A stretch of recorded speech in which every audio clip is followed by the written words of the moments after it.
deixar o coração limpo, ele entra e faz o... Bendito Deus, eterno Pai, Senhor Jesus, pela luz das tuas palavras. Uma pergunta é: e se Deus usou a mula, a sarça, animais que não têm vida, para falar com um povo a qual não quer um arrependimento? Quem sou eu para prover de Deus quem Ele usa, quem Ele não usa, quem é santo ou quem não é santo? O intuito é que Paulo descreve: graças a Deus, pois eu estou preso a Cristo Jesus. E pelas minhas algemas e o meu testemunho, o Evangelho tem crescido. Embora alguns tenham pregado por vaidade, outros por mentira, e alguns de boa mente e de bom coração. Ser usado por Deus. Não sou eu capaz de dizer quem é e quem não é apto para ser usado por Deus, mas conhecereis a árvore pelos seus frutos.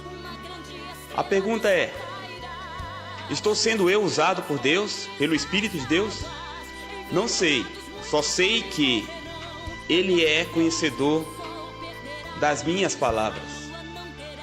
E as palavras de Deus falam que o Espírito é que conduz as palavras ao homem ao arrependimento. Jamais poderei usar palavras de engano, omitindo o pecado, pois ai daquele que omitir um desses tios, ou ensinar um desses pequeninos a praticar o pecado. Não se derrama azeite novo em odres velhos.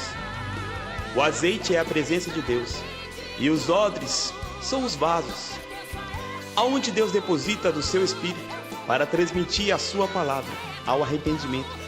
Resumindo, está sendo usado frases para enfeitos, e muitas pessoas não têm interpretado a verdadeira palavra. A interpretação da palavra de Deus verdadeiramente é levar o homem ao arrependimento para o dia do juízo final. Acreditamos em tudo que provém da parte de Deus, segundo a palavra de Deus. Mas a palavra de Deus se discerne espiritualmente. Fazei prova dos profetas, se toda a palavra provém de Deus. O mundo não quer aceitar a verdade. A verdade é que somente conhecendo é pior. Melhor é não conhecer do que conhecer e não praticar. E também não conhecer e nem querer compromisso e nem ouvir as palavras de Deus é a mesma situação. Pois quanto mais é nos dado, mais é nos cobrado. Fora nos dado toda a palavra de Deus conforme a sua revelação ao alcance de todos. Pois a palavra de Deus fala que todo o Evangelho vai ser anunciado e seguirá o dia do juízo final, para que ninguém seja tido por inocente diante do julgamento.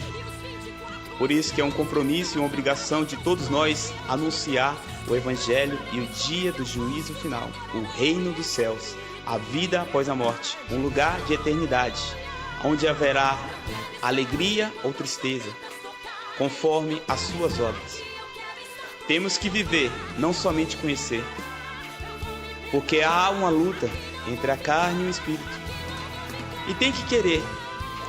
É uma luta contra si próprio, é uma busca individual, é tudo pela fé, deixar o prazer da carne passageiro por uma promessa eterna, pois no fim de tudo restará um vazio, e o sentimento desta vida será querer voltar e fazer tudo novamente, ou até fazer diferente.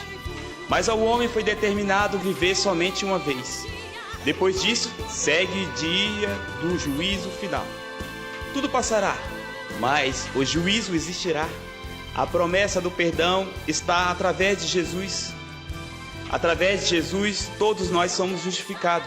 Buscais o reino de Deus enquanto se pode achar, pois chegará o tempo em que não haverá mais tempo.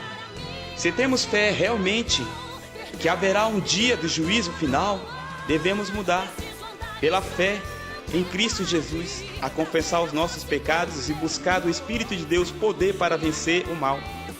Há uma luta entre as luzes e as trevas, entre o bem e o mal. Pois acha que a fé te salvará no dia do juízo final?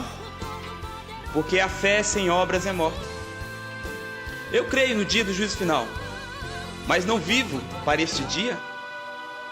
Será que serei justificado diante de Deus pela minha fé sem obras? Deus é amor, mas porém é justiça. e a justiça de Deus chegará a todos.